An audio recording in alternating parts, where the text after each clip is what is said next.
सांगतो अध्यक्ष महोदय, प्रताप सरनाईक यांनी ही योजना जी आणायची विनंती केलेली आहे, या ज्येष्ठ लोकांसाठी श्रावण बाळांनी पण आपले कावड घेऊन म्हणजे कावड यात्रा केली होती।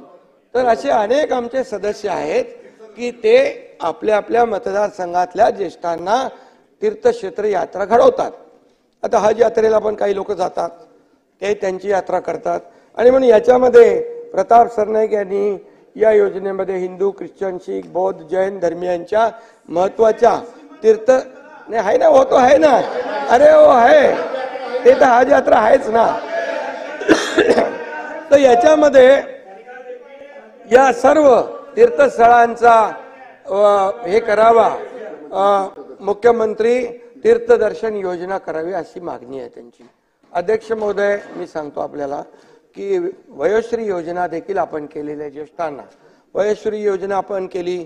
हॉस्पिटलमध्ये आरोग्याची तपासणी असेल, त्यांना औषधोपचार असेल, त्यांना देखील आपण आरोग्य विभागाला मी सूचना दिलेल्या आहेत, त्यांना एक वेगळं ते गेल्याबरोबर त्यांना उपचार त्यांना मिळाले पाहिजे, ती देखील आपण योजना केलेली आहे।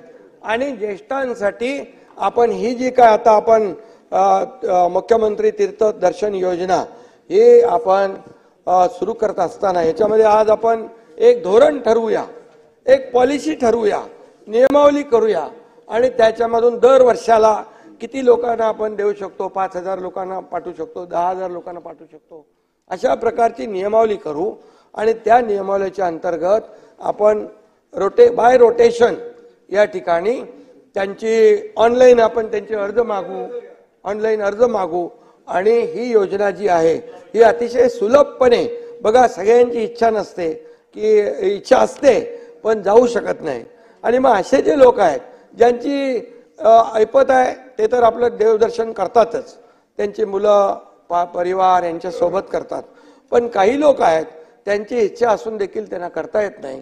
म्हणून अशा ज्येष्ठांना आता ही जी आहे, कारण ही महाराष्ट्र ही संतांची भूमी आहे आणि म्हणून या ज्येष्ठ नागरिकांसाठी मुख्यमंत्री तीर्थदर्शन योजना आम्ही लागू करू आणि